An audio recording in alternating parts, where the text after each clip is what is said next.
Hello students, कैसे हैं आप लोग।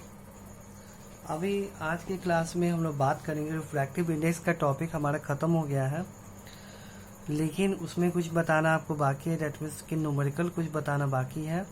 तो सोचिए पहले हम लोग जो होता है बाकी टॉपिक बचा हुआ उसको क्लियर कर लेते हैं और फिर हम लोग न्यूमेरिकल जो होता है आगे डिस्कस करेंगे। तो इमेज फॉर्मेशन इन लेंस के पहले हम लोग जो अभी तक पढ़े हैं उसका हम लोग न्यूमेरिकल बनाएंगे। उसके बाद इमेज फॉर्मेशन इन लेंस पढ़ेंगे, पावर ऑफ लेंस पढ़ेंगे, उसके बाद अलग न्यूमेरिकल बनाएंगे। इस चैप्टर में दो पार्ट किए हैं। फर्स्ट पार्ट है हमारा क्या, जो अभी तक हम लोग पढ़े हैं आपको लाइट रिफ्रैक्शन के बारे में, refractive index, refraction of light from glass slab, और आपका ये कोई भी जो होता है बॉडी अगर वाटर के अंदर रहता है थोड़ा सा उठा हुआ नज़र आता है, उसके बारे में हम पढ़ेंगे। ये फर्स्ट पार्ट है। सेकेंड पार्ट है इमेज फॉर्मेशन इन लेंस और पावर ऑफ लेंस। तो पहले फर्स्ट पार्ट को कंप्लीट कर लेते हैं, उसके बाद हम लोग न्यूमेरिकल बनाएंगे। फिर सेकेंड पार्ट जो बहुत इजी है, मुश्किल से एक क्लास में कंप्लीट हो जाएगा या मैक्सिमम 2 क्लास में, उसको हम लोग देखेंगे। तो आइए अभी हम लोग देखते हैं क्या refraction of light from glass slab. ये आपका एक्सपेरिमेंट बेस्ड क्वेश्चन है, जो कि आपका एक्सपेरिमेंट में आता है और आप लोग को ये करना है, ठीक है। तो फिलहाल हम आपको बता देते हैं, ये ग्लास स्लैब है। ग्लास स्लैब दैट मीन्स क्या कि एक चौड़ा सा आपका जो होता है वो एक स्लैब है। जस्ट लाइक ये आपका मोबाइल जो हो गया, ये आपका ग्लास स्लैब है। ये मोटा है। ग्लास स्लैब इससे थोड़ा ज़्यादा मोटा रहता है और ऐसा ही लंबा चौड़ा रहता है, सेम यही शेप रहता है, बस इसका मोटाई थोड़ा ज़्यादा रहता है। तो ये आपका ग्लास स्लैब हो गया, ठीक है। ये आपका ग्लास स्लैब मीन्स ये पूरा ग्लास का बना हुआ है। इससे लाइट ऐसे आएगा, आपको ऐसे इसके लाइट इसके ऊपर इंसिडेंट होगा और इससे होते हुए बाहर निकलेगा। तो इसका लाइट कैसे रिफ्रैक्ट करता है उसके बारे में हम लोग देख रहे हैं। तो हम लोग इसके साइड व्यू यानी इधर से हम लोग देख रहे हैं। तो ये जो पिक्चर में यहाँ बना रहे हैं साइड व्यू का पिक्चर बना रहे हैं। तो देखिए ये आपका जो होता है ग्लास स्लैब है, ये पूरा ग्लास है आपका। ये ग्लास है, यहाँ एयर है आपका, ये वाला पार्ट आपका ग्लास है और इसके बाहर ये आपका एयर है, ठीक है। तो उसको हम लोग देख रहे हैं। तो अब देखिए क्या हो रहा है, यहाँ से किसी भी सोर्स से एक लाइट आपको आया, लाइट आया तो हम यहाँ पे नॉर्मल ड्रॉ करते हैं, क्योंकि नॉर्मल से ही पता चलता है कि लाइट टुवर्ड्स द नॉर्मल कि अवे फ्रॉम द नॉर्मल। तो देखिए यहाँ पे ये आपका एयर है, ये ग्लास है और ये आपका फिर एयर है। तो आप जानते हैं कि यदि कोई लाइट एयर से ग्लास में आएगा, ठीक है, यदि कोई लाइट आपका एयर से ग्लास में आएगा तो क्या होगा आपका, अगर कोई लाइट एयर से ग्लास में आ रहा है दैट मीन्स एयर आपका रेयर मीडियम में है और ग्लास आपका डेंसर मीडियम है। तो आप ऑलरेडी हम पढ़ाए हैं अभी कि यदि कोई लाइट रेयर मीडियम से डेंसर मीडियम में जाता है तो 2 वॉट्स का नॉर्मल बेंड करता है। ये नॉर्मली आपको ऐसे जाता है। अगर ये ग्लास स्लैब नहीं रहता तो ये स्ट्रेट ऐसे जाते रहता, लेकिन ये यहाँ से 2 वॉट्स नॉर्मल ऐसे बेंड हो जाएगा, ठीक है। अब उसके बाद क्या होगा, फिर से एक नॉर्मल हम ड्रॉ करते हैं, ये नॉर्मल ड्रॉ कर दिए। अब जानते हैं कि आपको ये लाइट जो होता है ये आपका डेंसर मीडियम है और ये यहाँ पे एयर है, तो ये क्या हो गया, रेयर मीडियम। तो अब आप जानते हैं कि यदि कोई लाइट डेंसर से रेयर मीडियम में जाता है तो अवे फ्रॉम द नॉर्मल जाता है, तो ये क्या होगा, फिर से इससे दूर जाएगा तो अवे फ्रॉम द नॉर्मल ऐसे जाएगा आपका। यानी ये ग्लास स्लैब है, यहाँ से लाइट इंटर किया और यहाँ से एग्जिट किया। तो सबसे पहले ध्यान रखिए कि किसको क्या बोलते हैं। इस लाइट को हम बोलेंगे इंसिडेंट रे, ये तो नॉर्मल आप जानते हैं, इसको भी नॉर्मल बोलेंगे। ये जो लाइट निकला ना इसको बोलेंगे इमर्जेंट रे बोलेंगे, इसको रिफ्रैक्शन नहीं बोलेंगे। जो लाइट किसी भी सोर्स की किसी भी बॉडी के अंदर जो लाइट इंटर करता है उसको बोलते हैं इंसिडेंट रे, और जो इंटर करने के बाद जो लाइट बाहर निकलता है उसको बोलते हैं इमर्जेंट रे बोलते हैं। इस बात को याद रखिएगा। ये एंगल आपको आई हो गया, ये हो गया आपको आर, और इस एंगल को भी हम आर ही माने, आर माने, और इस एंगल को एंगल ऑफ इमर्जेंट यानी ई से डिनोट करेंगे। ध्यान रखिएगा ये इमर्जेंट रे है, इस रे को बोलेंगे इमर्जेंट रे, और इस एंगल को बोलेंगे एंगल ऑफ इमर्जेंट, इस एंगल को बोलेंगे एंगल ऑफ इंसिडेंट। इस बात को याद रखिएगा। ठीक है, तो ये इंसिडेंट रे हो गया, ये इमरजेंट रे हो गया, ये एंगल ऑफ इंसिडेंट हो गया, ये एंगल ऑफ इमरजेंट हो गया, दैट मीन्स ई। ये आई हो गया और ये हो गया ई। ठीक है, अब आप बोलिएगा सर आप ये इस एंगल को आर माने हैं, तो इस एंगल को भी आप आर क्यों माने हैं, ये दोनों एंगल आर क्यों होगा? तो देखिए जवाब देते हैं। ये तो कोई पैरेलल रे है, इसको ये लाइन ऐसे कट करता है, तो ये एंगल इस एंगल के बराबर होता है कि नहीं? आप पढ़े हैं मैथ्स में, ये एंगल इस एंगल के बराबर होता है, तो ये भी, ये नॉर्मल है और ये भी नॉर्मल है, ये भी प्लेन के साथ 90 डिग्री बना रहा है, ये भी 90 डिग्री बना रहा है, तो ये और ये दोनों आपस में पैरेलल होगा, ये दोनों आपस में पैरेलल होगा, तो ये लाइन इसको कट कर रहा है दोनों को, तो ये एंगल श्योर है कि इसके बराबर होगा, तो ये आर इसको माने तो ये भी क्या हो गया आपका आर हो गया। ठीक है, तो इसमें क्या हमको ऑब्जर्व करना है, ये आपका जो होता है ग्लास प्रिज्म हो गया। इस बात इसमें हमको क्या ऑब्जर्व करना है, इसमें दो बात ऑब्जर्व किया जाता है। फर्स्ट बात कि angle of incident angle of emergent के हमेशा बराबर रहता है।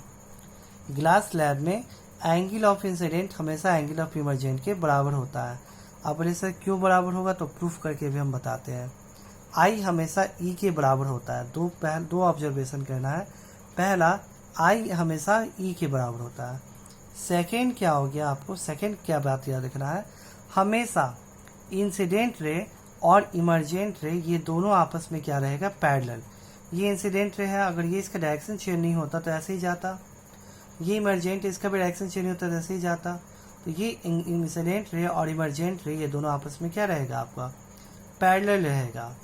यानी जितने आप जो होता है ये इंसिडेंट रे और इमरजेंट रे, वो आपको इंसिडेंट रे जो जितने आपको डाले इसको, और जब ये बाहर निकला तो ये दोनों आपस में पैरेलल होगा। वो अलग बात है कि ये इंसिडेंट रे और इमरजेंट रे पैरेलल तो होगा, लेकिन इसका लेटरली डिस्प्लेसमेंट हो जाता है। तो ये जो डिस्टेंस है इसको हम लोग डी से डिनोट करते हैं, ये क्या बोला जाता है, लेटरल डिस्प्लेसमेंट बोला जाता है।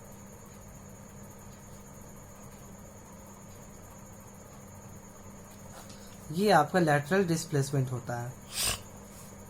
यानी कहने का मतलब ये है ये जो लाइट यहाँ पे आ रहा है ये ऐसे नॉर्मली जाता, जो इमरजेंट है वो ऐसे जा रहा है, तो ये ओरिजिनल लाइट के ये भी इसके पैरेलल है, बस ये वाला लाइट इसके ऊपर नहीं आएगा, इसके बीच में कुछ गैप रहेगा, इस गैप को लेटरल डिस्प्लेसमेंट कहते हैं।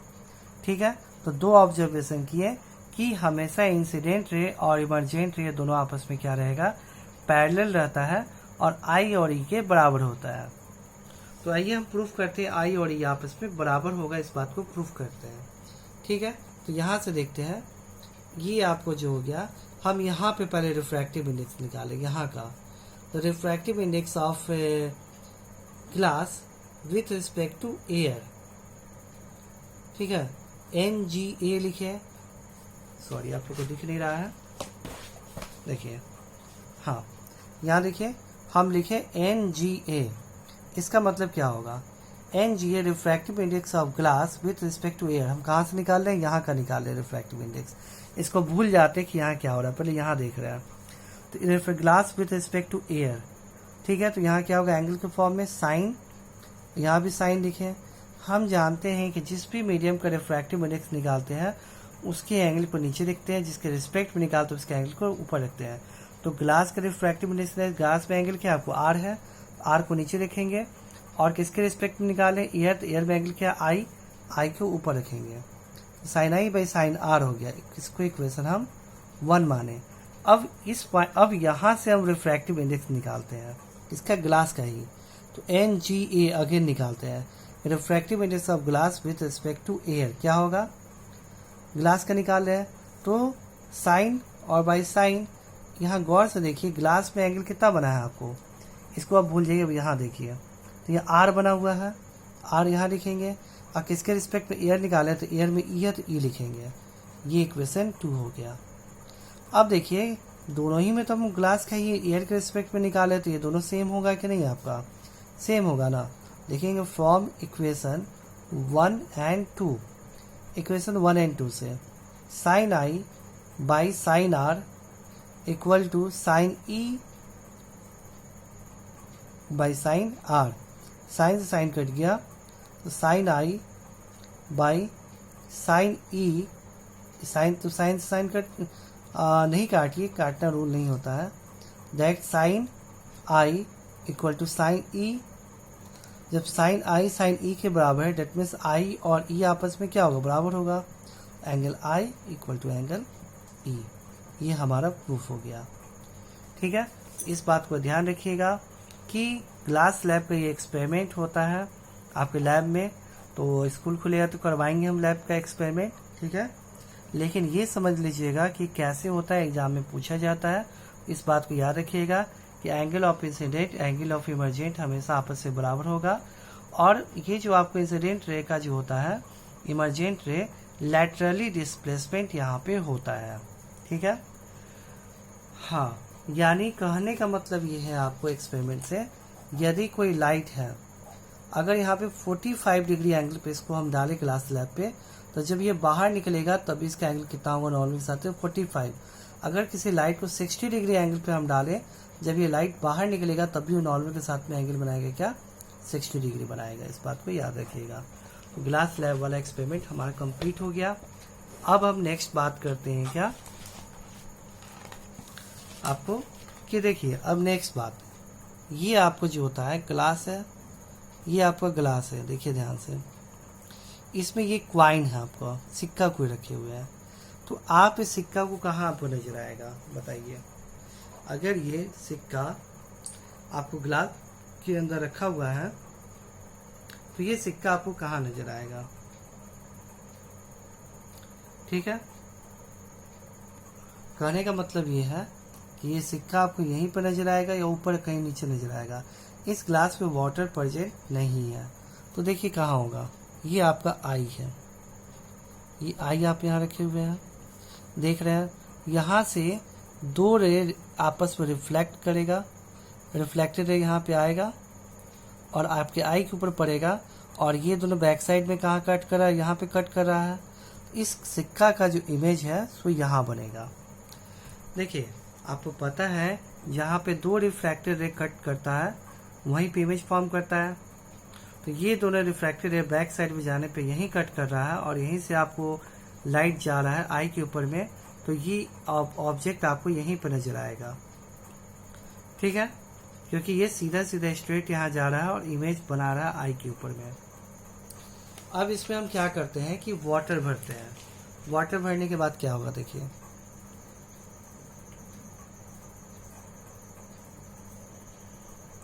ये आपको क्वाइन है, सपोज कि यहाँ तक हम इसमें वाटर भर दिए। अब क्या होगा, यहाँ से दो रे जो निकल रहा था वो फिर से निकलेगा दो रे। लेकिन आप जानते हैं क्या कि लाइट जो होता है ये क्या आपको रेयर मीडियम है, सॉरी ये डेंसर मीडियम है, और बाहर क्या है रेयर मीडियम, क्योंकि वाटर है, वाटर से होकर लाइट पास कर रहा है, तो ये डेंसर रेयर। अब डेंसर से रेयर में लाइट जाएगा तो अवे फ्रॉम द नॉर्मल जाएगा, ये थोड़ा सा ऐसे बेंट होगा और ये थोड़ा सा ऐसे बेंट होगा, ये दोनों आई के ऊपर जाएगा। लेकिन ये दोनों रिफ्रैक्टेड रे आई को कहाँ मिलेगा, तो आप जानते हैं जहाँ पे दो रिफ्रैक्टेड रे कट करता है वहाँ पे इमेज फॉर्म करता है, तो एक ये रिफ्रैक्टेड रे है और दूसरा ये रिफ्रैक्टेड रे है। ये दोनों कहाँ कट करेगा, इसको बैक साइड में ले जाएंगे और इसको बैक साइड में ले जाएंगे। ये दोनों रिफ्रैक्टेड रे, ये वाला और ये वाला दोनों मिलके यहाँ कट किया, तो इस क्वाइन का जो इमेज है वो कहाँ बनाएगा आपको, यहाँ पे बनाएगा आपको। ठीक है, वाटर के कारण ये क्वाइन का जो वर्चुअल इमेज यहाँ, क्वाइन यहाँ ना बन करके क्वाइन का वर्चुअल इमेज यहाँ बन गया, तो इस ये जो दोनों लाइट है वो आई के ऊपर जाएगा, तो आई को क्वाइन कहाँ दिखेगा, यहाँ दिखेगा कि यहाँ दिखेगा, यहाँ पे दिखेगा आपको। ठीक है, यहाँ पे दिखेगा। इस कारण आपको पानी, देखिए पानी भरने के पहले जो जहाँ पे क्वाइन था वही नजर आ रहा था, लेकिन पानी भरने के बाद ये क्वाइन थोड़ा सा ऊपर उठा हुआ नजर आता है। इसके पीछे रीजन यही है। ठीक है, समझ में आया कि नहीं समझ आया। देखिए एक बार और फिगर, शायद लगता है कि बहुत गंदा हो गया, फिर से समझाते हैं। ये क्वाइन यहाँ पे है, तो ये क्वाइन यहाँ पे है, वाटर हम यहाँ तक अगर भर देते हैं तो ये लाइट यहाँ से यहाँ जाएगा नॉर्मली, जो जैसे यहाँ जा रहा था। लेकिन पहले क्या था, एयर था तो मीडियम चेंज नहीं हुआ, ये दोनों बैक साइड में करके यहीं पे कट किया तो क्वाइन का यहीं पे इमेज बना। लेकिन यहाँ पे अगर वाटर यहाँ तक भरा हुआ है तो अब मीडियम चेंज हो रहा है, तो ये लाइट थोड़ा सा ऐसे बेंट होगा और ये लाइट ऐसे बेंट होगा, और इस दोनों लाइट को अगर बैक साइड में हम मिलाएंगे तो इस क्वाइन यहाँ कट करेगा, इस क्वाइन जो होता है इसका वर्चुअल इमेज आपको यहाँ बन जाएगा। ठीक है, क्योंकि ये दोनों रिफ्लेक्टेड है, यहाँ पर कट करेगा और ये लाइट जो होता है रिसीव करेंगे हम आई के ऊपर में, और ये क्वाइन यहाँ ना दिख करके हमको यहाँ दिखेगा। तो ये देखिए वाटर से ये जो डेप्थ होता है इसको, ये इसका क्या रियल डेप्थ है। ठीक है, ये आपका क्या है रियल डेप्थ है इसका, और ये जो आपको है ये क्या है आपका एपरेंट डेप्थ है।